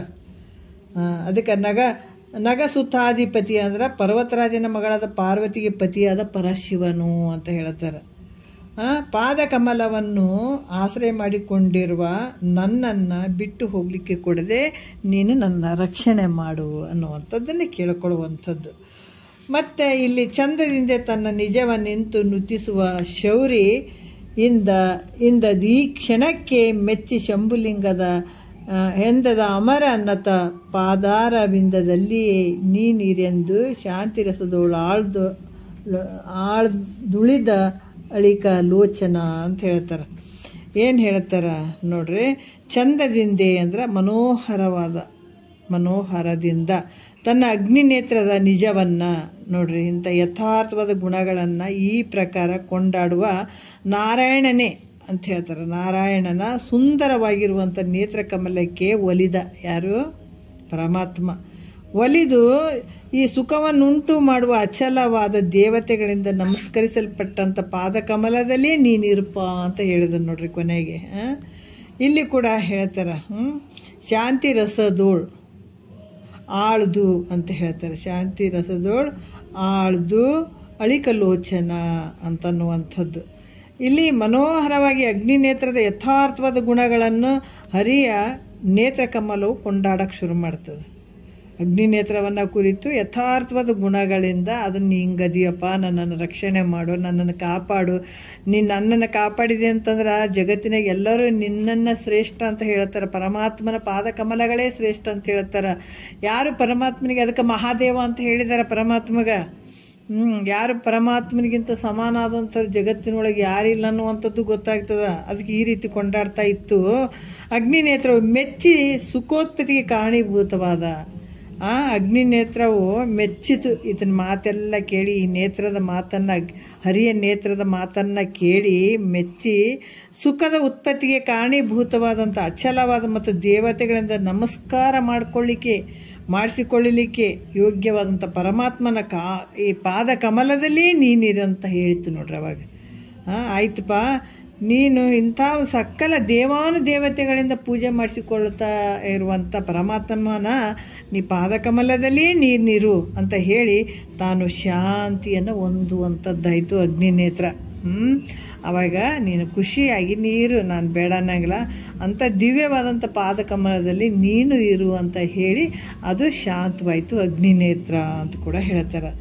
ಅದಕ್ಕೆ ಈ ರೀತಿಯಾಗಿ ಹೇಳುವಂಥದ್ದು. ಮತ್ತು ಮುಂದಿನ ಒಂದು ಚೂರು ನೋಡೋಣ ವಿಚಾರಗಳು. ಇನ್ನು ಭಕ್ತನಾದಂಥ ಪರಮಾತ್ಮನನ್ನು ಕುರಿತ ತನ್ನನ್ನು ಕಾಮನ ಮತ್ತು ಕಾಲನ ಬಾಧೆಗಳಿಂದ ರಕ್ಷಿಸು ಅಂತ ಕೇಳ್ತಾರೆ. ಯಾಕಂದ್ರೆ ಮನುಷ್ಯನಿಗೆ ಭಾಳ ಕಷ್ಟ ಈ ಕಾಮನ ಬಾಧೆ ಮತ್ತು ಕಾಲನ ಬಾಧೆ ಅನ್ನುವಂಥದ್ದು. ಕಾಲ ಎಂಥೆಂಥವರಿಗೆ ಪುಡಿ ಮಾಡಿಬಿಡ್ತದೆ ನೋಡ್ರಿ. ಇವತ್ತು ಅವಾಗ ನಾವು ಇದಕ್ಕೆ ನೆಗ್ಲೆಕ್ಟ್ ಮಾಡೋಂಗಿಲ್ಲ, ಅಲಕ್ಷ್ಯ ಮಾಡೋಂಗಿಲ್ಲ. ನಾವು ಅದೇ ಹೇಳ್ತೀವಿ, ಶಿವಕಾರಣದಲ್ಲಿ ಆ ಕತೆಗಳು ಈ ಕತೆಗಳು ಅದಾವ, ನಾವ್ಯಾಕೆ ಕೇಳ್ಬೇಕನ್ನುವಂಥ ಅಲಕ್ಷ್ಯ ಭಾವನೆ ಸಲ್ಲದು. ಯಾಕೆ ಸಲ್ಲದು ಅಂದ್ರೆ ಒಂದು ಮನೆಗೆ ಒಂದು ಸಣ್ಣ ಸಣ್ಣ ಚಿಪ್ಪುಗಲ್ಲೇ ಭಾಳ ಮುಖ್ಯ ಆಗಿರ್ತಾವೆ. ಸಣ್ಣ ಸಣ್ಣವೇ ಏನು ಭಾಳ ದೊಡ್ಡ ಏನು ಬೇಕಾಗಿಲ್ಲ, ಭಾಳ ಇಂಪಾರ್ಟೆಂಟ್ ಇರ್ತಾವೆ. ಆದರೆ ಇಲ್ಲಿ ಕೂಡ ನಾವು ಇದನ್ನು ಅಲಕ್ಷ್ಯ ಮಾಡ್ಕೊಂಡು ಮುಂದೆ ತಿಳ್ಕೊಳಕ್ಕೆ ಸಾಧ್ಯ ಇಲ್ಲ. ಇದು ಮೂಲ ಇರುವಂಥದ್ದು. ಇದನ್ನು ತಿಳ್ಕೊಂಡೇ ಮುಂದಕ್ಕೆ ಹೋಗ್ಬೇಕಾಗ್ತದೆ. ಇಲ್ಲಿ ಕೂಡ ಏನು ಹೇಳ್ತಾರ, ಈ ಕಾಮನ ಮತ್ತು ಕಾಲನ ಬಾಧೆಗಳಿಂದ ನನ್ನನ್ನು ರಕ್ಷಿಸಪ್ಪ ಅಂತ ಕೇಳ್ಕೊಂಡಂಥದ್ದು ಯಾರು? ಭಕ್ತನಾದಂಥವ. ಜನ್ಮದಲ್ಲಿ ಈ ಕಾಲ ಅನ್ನುವಂಥದ್ದು ಅವಾಗ ತ್ರೇತಾಯುಗದಾಗಿತ್ತು ರೀ, ದ್ವಾಪರದಾಗಿತ್ತು, ಅವಾಗಿತ್ತು ಬಿಡ್ರಿ, ಈಗೇನು ಇಲ್ರಿ ಅಂತ ಅನ್ನಂಗಿಲ್ಲ. ಆವಾಗೂ ಒಂದೇ ಅದ ಕಾಲ, ಈಗೂ ಒಂದೇ ಅದ. ಇದೇ ಸೋಮವಾರ ನಮ್ಮ ಹಿರಿಯರು ಭಾಳ ಮಂದಿ ಬಿಟ್ಟು ಹೋಗ್ಯಾರ. ಇದೇ ಸೋಮವಾರ ಮಂಗಳವಾರನೇ ಇದ್ವು. ಅವಾಗೂ ಇದೇ ಸೂರ್ಯ ಚಂದ್ರರೇ ಇದ್ರು, ಇದೇ ರೋಗಗಳೇ ಇದ್ವು. ರೋಗಗಳದಾಗೂ ಏನು ವ್ಯತ್ಯಾಸ ಇಲ್ಲ, ರೋಗಗಳದಾಗೂ ವ್ಯತ್ಯಾಸ ಇಲ್ಲ, ಮನುಷ್ಯರದ್ರಾಗೂ ವ್ಯತ್ಯಾಸ ಇಲ್ಲ. ಆವಾಗೂ 9 ತಿಂಗಳನ್ನೇ ಇಟ್ಕೊಂಡು ಹಡಿತಿದ್ರು. ಈಗೂ ಅಷ್ಟೇ ಅದಾವ. ಬಾಲ್ಯ ಯೌವನ ಈಗೂ ಅಷ್ಟೇ ಅದಾವ. ಎಲ್ಲ ಅದಾವ. ಮನಸ್ಸುಗಳು ಚೇಂಜ್ ಆಗ್ಯಾವ ಅಷ್ಟೇ. ಮನಸ್ಸುಗಳು ಪಾಪ ಪುಣ್ಯಕ್ಕನುಸಾರವಾಗಿ ಇಲ್ಲಿ ಮನಸ್ಸುಗಳು ವ್ಯತ್ಯಾಸಗಳಾಗ್ಯಾವ. ಅವಾಗಿದ್ದದ್ದು ಈಗ ಐತಿ, ಈಗಿದ್ದದ್ದು ಮುಂದೂ ಇರ್ತದೆ, ಇಲ್ಲ ಅಂತಿಲ್ಲ. ಇದೇ ಸೂರ್ಯಚಂದ್ರರೇ ಎಷ್ಟು ಜನರಿಗೆ ಸಾಕ್ಷಿ ಅದಾರ ಹೇಳ್ರಿ. ನಮಗೆ ತಳ ತಾತ ತಾತ ತಾತ ತಾತ ತಾತ ನೋಡಿದಾಗ ಎಲ್ಲಿದೆ ನಮ್ಮ ಬೇರು? ನಮಗೆ ಭಾಳ ಕಾಣಂಗಿಲ್ಲ, ಅಲ್ಲಿ ಕತ್ತಲಾಗಿ ಬಿಡ್ತದೆ ನೋಡ್ರಿ. ಒಂದು ಹಿಂದಿನ ತಂದೆ ತಾತನ ಹೆಸರು ಹೇಳ್ತೀವಿ, ಅದಕ್ಕಿಂತ ಇನ್ನೊಬ್ಬೊಂದು ತಾತಂದು ಹೇಳ್ಬೋದು. ಒಂದು 5 ಏನು ತಲೆಮಾರಿನ ತಾತವ್ರ ಹೆಸರು ಹೇಳ್ಬೋದು ನಾವು. ಭಾಳ ಅದನ್ನು ತಿಳ್ಕೊಬೇಕು. ಇಂಥ ನನ್ನ ತಾತದವ್ರು ಅದಾರ ಅಂತ ತಿಳ್ಕೊಬೇಕಂತ ಅಷ್ಟು ಕಲ್ಪನೆ ಉಳ್ಳಂತಾರೆ. ಭಾಳ ಅಂದ್ರೆ ಒಂದು 5 ತಲೆಮಾರಿನ ಹೆಸರುಗಳನ್ನು ಇಟ್ಕೊಂಡಿರ್ಬೋದು. ಅದರಿಂದ ಆ ಕಡೆ ಕತ್ತಲನೇ ಅಲ್ಲ, ಆ ಕಡೆ ಎಲ್ಲಿ ಗೊತ್ತಿಲ್ಲ. ನಾವು ಎಲ್ಲಿಗೆ ಸೇರಿವಿ, ಎಲ್ಲಿ ಬಂದಿದ್ದೀವಿ, ಬಹುದೂರ ಎಲ್ಲಕ್ಕೂ ಸಾಕ್ಷಿಯಾಗಿರುವಂಥವ್ರು ಇದೇ ಸೂರ್ಯಚಂದ್ರರೇ. ಸೂರ್ಯ ಚಂದ್ರ ಇವ ಆಕಾಶ ವಾಯು ಅಗ್ನಿ ಜಲ ಪೃಥ್ವಿ ಇವೇ ಎಲ್ಲ ಕಡೆನೂ ಗಾಳಿ. ಅವಾಗೂ ಬೀಸದ, ಅವ್ರಿಗೂ ಬೀಸದ, ನಮಗೂ ಬೀಸದ. ಅವಾಗೂ ನೀರು ಕೊಟ್ಟದ, ನಮಗೂ ನೀರು ಕೊಟ್ಟದ. ಆಕಾಶ ಅವಾಗೂ ಅದ, ನಮಗೂ ಈಗೂ ಅದ. ಈ ರೀತಿಯಾಗಿ ಬಂದಂಥದ್ದು. ಅದಕ್ಕೆ ಭಕ್ತನಾದವ ಈ ಕಾಲನನ್ನುವಂಥ ಕೈಯಲ್ಲಿ ಸಿಕ್ಕು ಪುಡಿ ಆಗ್ತಾ ಇದ್ದಾನೆ. ಈ ಕಾಲನ ಕೈಯಲ್ಲಿ ಏನಾಗ್ಯದ, ಸಿಕ್ಕು ಭಾಳ ಪುಡಿ ಆಗಕತ್ತಾನ. ಕಾಲ ಮತ್ತು ಕಾಮ ಇವ್ರು ಭಾಳ ತೊಂದರೆ ಕೊಡ್ತಾ ಇದ್ದಾರಂತ. ಇದು ಇವ್ರ ಕಡೆಯಿಂದ ನನ್ನನ್ನು ರಕ್ಷಣೆ ಮಾಡೋದು ಕೇಳ್ಕೊಳ್ತಾನೆ. ಇದು ನಿಜವಾದ ಭಕ್ತನ ಬೇಡಿಕೆ. ನಿಜವಾದ ಭಕ್ತನ ಬೇಡಿಕೆ ಏನಿರ್ತದ, ನಮ್ಮ ನಿಜ ದುಃಖ ಅಂತ ಗೊತ್ತಾಗಿರ್ಬೇಕು. ಎಲ್ಲರ ನನಗೆ ಅದು ಕೊಡಪ್ಪ ಇದು ಕೊಡಪ್ಪ ಅಂತ ಭೋಗದ ವಸ್ತುಗಳನ್ನು, ಇಹದಲ್ಲಿರುವಂಥ ಭೋಗದ ವಸ್ತುಗಳನ್ನು ಕೇಳ್ತಾನೆ. ಹೆಂಡ್ತಿ ಮಕ್ಕಳದು ಸಂಪತ್ತಿಂದು ಅದು ಕೊಡಪ್ಪ ಇದು ಕೊಡಪ್ಪ ಅಂತ ಕೇಳ್ತಾನೇನಂದರೆ ಕೇಳಂಗಿಲ್ಲ. ಅದಕ್ಕೆ ತನಗೆ ಬಂದಂಥ ಕಷ್ಟವನ್ನೇ ಕೇಳ್ತಾನೆ. ಯಾಕಂದರೆ ಈ ಕಾಮ ಅನ್ನುವಂಥದ್ದು ಭಾಳ ಕಷ್ಟ ಅದು. ಮತ್ತು ಇದು ಕಾಲನ ಕಷ್ಟನೂ ಭಾಳ ಐತೆ. ಹಾಗಾಗಿ ಇದರಿಂದ ನನ್ನನ್ನು ರಕ್ಷಣೆ ಮಾಡು ಅನ್ನುವಂಥದ್ದನ್ನು ಕೇಳ್ಕೊಳ್ಳುವಂಥ ವಿಚಾರ 14ನೆಯ ಪದದಲ್ಲಿ ಹೇಳ್ತಾರೆ. ನೋಡಿ ಸಲಹೆ ನಿನ್ನಡಿ ವಿಡಿದೆನ ಅಭಾವ, ನೆರೆ ಕಾಡುತಿಹ ಪೋಗಲನ ಬಿಡದೆ, ಹೇಡಿಗೊಳಿಸುವ ಕಾಲನ ಬಲುಹಿ ಗೀಡು ಮಾಡದೆ ಬಾಲನ ಎನ್ನ ಅಂತ ಇಲ್ಲಿ ಕೇಳ್ಕೊತಾನ. ಅಭಾವ ಅಂದ್ರೆ ಭವರಹಿತನಾದಂಥ ಪರಮಾತ್ಮನೇ. ನಿನ್ನಡಿ ಹಿಡಿದೇನು, ನಿನ್ನ ಪಾದಗಳನ್ನು ನಾ ಹಿಡ್ದಿದ್ದೀನಿ. ಈಗ ನನಗೆ ಏನು ಅಂಜಿಕಿಲ್ಲ ನೋಡ್ರಿ. ಅದಕ್ಕೆ ಹೇಳ್ತಾರಲ್ಲ, ಯಾವುದ್ರ ದಾಸರು ಕೂಡ ಹೇಳಿದಾರ, ನಾನೇಕೆ ಬಡವನು ನಾನೇಕೆ ಪರದೇಸಿ. ನೋಡ್ರಿ ಎಷ್ಟು ಅದ್ಭುತವಾಗಿ ಹೇಳ್ತಾರ ಅವರು. ಇದರಲ್ಲಿ ಹೇಳ್ತಾರೆ ಇಂಥ ಭಾವ ಬರುವಂಥದ್ದು. ಹುಟ್ಟಿಸಿದ ತಾಯಿ ತಂದೆ ಇಷ್ಟ ಮಿತ್ರನು ನೀನು, ಅಷ್ಟ ಬಂಧು ಸರ್ವ ಬಳಗವು ನೀನು, ಪೆಟ್ಟಿಗೆಯೊಳಗಿನ ಅಷ್ಟಭರಣ ನೀನು, ಶ್ರೇಷ್ಠ ಮೂರುತಿ ಕೃಷ್ಣ ನೀನಿರೋ ತನಕ, ನಾನೇಕೆ ಬಡವನು ನಾನೇಕೆ ಪರದೇಸಿ. ಬಹಳಷ್ಟು ಅದ್ಭುತವಾಗಿ ಹೇಳ್ತಾರಲ್ಲ. ಅದಕ್ಕೆ ಪರಮಾತ್ಮ ಹೆಂಗದನಂತಂದ್ರೆ ಅಭಾವ ಜನನ ಮರಣ ರಹಿತನಾಗಿರುವಂಥ ಪರಮಾತ್ಮ ನಿನ್ನ ಚರಣಕ್ಕೆ ನಾ ಬಂದು ಬಿದ್ದಿದ್ದೀನಿಯಪ್ಪ, ನಿನ್ನ ಚರಣವನ್ನು ನಾನು ಹಿಡಿದಿದ್ದೀನಿ ನೋಡ್ರಿ. ಅದಕ್ಕೆ ಇಲ್ಲಿ ಕೂಡ ಹೇಳ್ತಾರೆ, ಒಬ್ಬ ಭಕ್ತ ಪರಮಾತ್ಮನನ್ನು ಕುರಿತು ಬೇಡ್ಕೊಳ್ತಾನೆ. ಇದು ನಿಜವಾದಂಥ ಭಕ್ತಿ. ಇದು ನಾವೆಲ್ಲ ನಮ್ಗೆ ಅದು ಕೊಡಪ್ಪ ಕಿದು ಕೊಡಪ್ಪ ಅಂತ ಅಲ್ಲ, ನಮಗೆ ಬಂದಂಥ ನಿಜವಾದ ದುಃಖ ನಮ್ಗೆ ಗೊತ್ತಾಗಬೇಕಾಗ್ಯದಲ್ಲ, ಅದನ್ನೇ ಕೇಳ್ತಾನ. ಏ ಪರಮಾತ್ಮ, ನೀನು ನನ್ನನ್ನು ಕರುಣಾ ದೃಷ್ಟಿಯಿಂದ ನೋಡಿ ನನ್ನನ್ನು ರಕ್ಷಣೆ ಮಾಡುವಂಥವನಾಗು. ಯಾಕಂದ್ರೆ ನೀನು ತಂದೆಯಾಗಿದ್ದಿ, ತಾಯಿಯಾಗಿದ್ದಿ, ಬಂಧು ಆಗಿದ್ದಿ, ಬಳಗಾಗಿದ್ದಿ, ಎಲ್ಲ ನೀನೇ ಆಗಿದ್ದಿ. ನನಗೆ ಒಂದಲ್ಲ, ತಂದೆ ಸ್ವರೂಪ ನೀನೇ ಆಗಿದ್ದಿ, ತಾಯಿ ಸ್ವರೂಪ. ನಾನು ಸಣ್ಣ ಬಾಲಕ ಆಗಿದ್ದೀನಿಪ್ಪ, ಸಣ್ಣ ಬಾಲಕ ಇದ್ದಂಗೆ. ಅದಕ್ಕೆ ತಂದೆಯಾಗಿದ್ದಂಥವನು ಮಗನನ್ನು ರಕ್ಷಣೆ ಮಾಡ್ತಾನೆ ಇಲ್ಲ. ತಂದೆ ಆದಂಥವ ಮಗನನ್ನು ರಕ್ಷಣೆ ಹೆಂಗೆ ಮಾಡ್ತಾನೋ ಅದೇ ರೀತಿಯಿಂದ ನನ್ನನ್ನು ರಕ್ಷಣೆ ಮಾಡು. ತಂದೆ ಆದಂಥವ ಮಗನನ್ನು ರಕ್ಷಣೆ ಮಾಡ್ತಾನೆ ನೋಡ್ರಿ, ಬಿಡದೆ ರಕ್ಷಣೆ ಮಾಡ್ತಾನಿಲ್ಲ. ಎಲ್ಲಿ ಹೋದ್ರೂ ನೋಡ್ತಾನ, ಹೆಂಗಾಗ್ತಾನೋ ಹೆಂಗೆ ಮಾಡ್ತಾನೋ ಅಂತ ನೋಡ್ತಾನಲ್ಲ. ಅದ್ರಂಗೆ ನನ್ನನ್ನು ರಕ್ಷಣೆ ಮಾಡು. ನಾನು ನಿನ್ನನ್ನು ಶರಣು ಬಂದಿದ್ದೀನಿ, ಈಗೆಲ್ಲ ಬಿಟ್ಟು ಬಂದಿದ್ದೀನಿ ನೋಡಪ್ಪ, ಎಲ್ಲ ನಿನ್ನ ಮೇಲೆ ಭಾರ ಹಾಕಿದ್ದೀನಿ, ನಿನ್ನ ಪಾದಕ್ಕೆ ಶರಣಾಗತನಾಗಿ ಬಂದಿದ್ದೀನಿ ಅಂತ ಭಕ್ತನಾದಂಥವು ಕೇಳ್ಕೊಂಡಾಗ ನೀನು ಅನ್ಬೋದು, ಹೌದು ನನ್ನನ್ನು ಯಾಕೆ ಶರಣು ಬಂದಿ ಅಂತ ನೀ ಕೇಳ್ಬೋದಲ್ಲ. ಗಣಪತಿ ಹೋಗಕತ್ತದ, ಸ್ವಲ್ಪ ಡಿಸ್ಟರ್ಬ್ ಆಗ್ತದೆ ನೋಡೋಣ. ಅದಕ್ಕೆ ಹೌದು ನನ್ನನ್ನೇ ಯಾಕೆ ಶರಣು ಬರುತ್ತಿ, ಮತ್ತು ಜಗತ್ತಿನಲ್ಲಿ ಎಷ್ಟೋ ಜನರು ಅದಾರಲ್ಲ ಅವ್ರನ್ನ ಕುರಿತು ನೀನು ಶರಣು ಹೋಗಂತ ನೀನು ಅನ್ಬೋದು ನನಗೆ. ಜಗತ್ತಿನೊಳಗೆ ಭಾಳಷ್ಟು ಜನ ಅದಾರ, ಹೋಗಿ ಹೋಗಿ ನನ್ನನ್ನೇ ಯಾಕೆ ಶರಣಾಗತನಾಗಿ ಬಂದು ಅವ್ರ ಹತ್ರ ಹೋಗುವಂತ ನೀನು ಅನ್ಬೋದು. ಆದ್ರೆ ಅವ್ರು ಹೆಂಗದಾರ ಗೊತ್ತಾ, ಅವರೆಲ್ಲ ಭವದಿಂದ ಕೂಡಿದಾರಪ್ಪ. ಅಂದ್ರೆ ಅವರೆಲ್ಲ ಜನನ ಮರಣಕ್ಕೆ ಗುರಿ ಆಗ್ತಾರೆ, ಅವರೆಲ್ಲ ಭವದಿಂದ ಕೂಡಿದಾರ. ಅವರು ಅಂದ್ರೆ ಜನನ ಉಳ್ಳಂಥವ್ರಾಗಿದ್ದಾರೆ, ಅವ್ರು ಹುಟ್ಟಿದ್ದಾರೆ ಅವರೆಲ್ಲರೂ ನೋಡ್ರಿ. ಇಷ್ಟು ವಿಷಯ ಅದಾವ. ಅದಕ್ಕೆ ಅವರೆಲ್ಲ ಹೆಂಗದಾರ ಅಂದ್ರೆ ಜನನ ಉಳ್ಳಂಥವ್ರು ಅದಾರ. ಅಲ್ಲೇನು ಹೇಳ್ಯಾರ, ಜಾತಸ್ಯ ಮರಣಂ ಧ್ರುವಂ ಅಂತೈತೆ. ಈ ಪ್ರಮಾಣಕ್ಕನುಸಾರವಾಗಿ ಯಾರು ಜನನ ಉಳ್ಳವ್ರು ಆಗ್ತಾರೋ ಅವ್ರು ಅವಶ್ಯವಾಗಿ ಮರಣ ಹೊಂದುತ್ತಾರ. ಅದಕ್ಕೆ ಜಾತಸ್ಯ ಮರಣಂ ಧ್ರುವಂ ಅಂತೈತೆ. ಯಾರು ಹುಟ್ಟುತ್ತಾರ ಅವರು ಅವಶ್ಯವಾಗಿ ಸಾಯಲೇಬೇಕನ್ನೋದು ನೇಮ ಐತೆಲ್ಲ. ಆ ರೀತಿ ಜನನ ಮರಣಾತ್ಮಕ ಸಂಸಾರ ಅವರನ್ನು ಬಿಟ್ಟಿಲ್ಲ, ಯಾರನ್ನು ಬಿಟ್ಟಿಲ್ಲ ಜಗತ್ತಿನೊಳಗೆ. ಎಲ್ಲರನ್ನೂ ಏನು ಹುಟ್ಟಿದ ನಮ್ಮ ಸೂರ್ಯ ಚಂದ್ರ ಎಲ್ಲವನ್ನ ಹಿಡ್ಕೊಂಡು ನೋಡಿದಾಗ ಎಲ್ಲರೂ ಜನನ ಉಳ್ಳಂಥವ್ರು ಅದಾರ. ಆದ್ರೆ ಹುಟ್ಟಿದ ಒಬ್ಬ ಮನುಷ್ಯ ಅದು ಸಾಯಲೇಬೇಕನ್ನುವಂಥದ್ದು ಪ್ರಮಾಣ ಐತೆ. ಹಾಗಾಗಿ ಇಲ್ಲಿ ಅವ್ರು ಯಾರು ಹುಟ್ಟಿದಾರ ಅವರೆಲ್ಲ ಅವಶ್ಯವಾಗಿ ಮರಣ ಹೊಂದುತ್ತಾರ. ಜನನ ಮರಣಾತ್ಮಕ ಸಂಸಾರ ಯಾರಿಗೂ ಬಿಟ್ಟಿಲ್ಲ, ಅವ್ರಿಗೆ ಬಿಟ್ಟಿಲ್ಲ ಅಂದಮೇಲೆ ಅವರು ನನ್ನನ್ನು ಹೆಂಗೆ ಈ ಜನನ ಮರಣಾತ್ಮಕ ಸಂಸಾರದಿಂದ ಬಿಡುಗಡೆ ಮಾಡ್ತಾರಪ್ಪ ನೋಡ್ರಿ.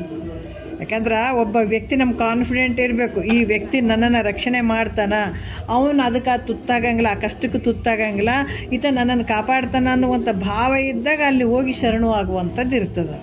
ಹಿಂಗಪ್ಪ ಹಂಗಂತ ಹೇಳ್ಬೋದು. ಅದನ್ನೇ ನಮ್ಗಿಂತ ಅತಿಗೆ ಹೆಂಗಾಗ್ತದಂತಂದ್ರೆ ಯಾರು ಹೋಗೋಕ್ಕೆ ಸಾಧ್ಯ ಅದ.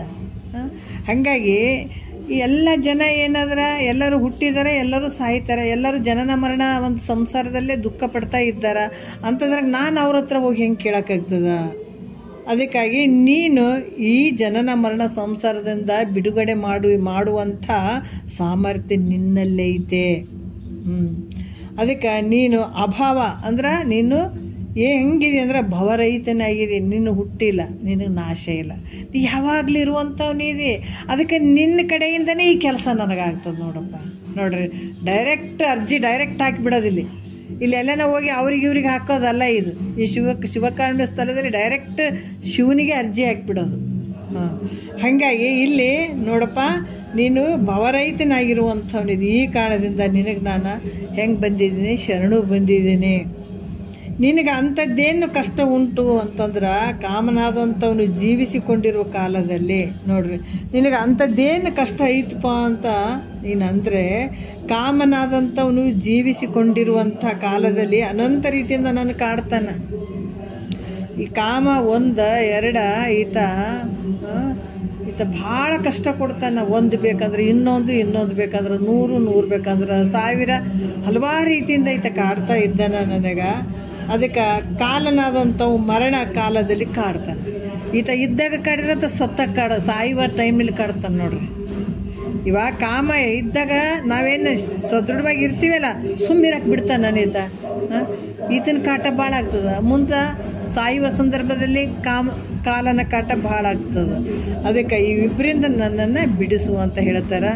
ಸ್ವಲ್ಪ ಈ ವಿಚಾರಗಳನ್ನು ಮುಂದೆ ನೋಡೋಣ. ಮುಂದಿನ ವಿಚಾರಗಳು ಭಾಳ ಅದ್ಭುತ ಅದಾವ. ಮುಂದಿನ ವಿಚಾರದಲ್ಲಿ ಮಾತಾಡೋಣ. ಸ್ವಲ್ಪ ಇಲ್ಲಿ ಗಣಪತಿಯ ಒಂದು ಇದೈತೆ ಕಾರ್ಯಕ್ರಮ ತೊಗೊಂಡು ಹೋಗೋಕತ್ತಾರೇನ, ಸ್ವಲ್ಪ ಡಿಸ್ಟರ್ಬೆನ್ಸ್ ಸಾಕು. ಮತ್ತೆ ನಾಳೆ ನೋಡೋಣ. ಒಂದೆರಡು ಮತ್ತು ಗುರುಗಳ ಪಾದಕ್ಕೆ ಅರ್ಪಿಸಿ ಹರಾವು.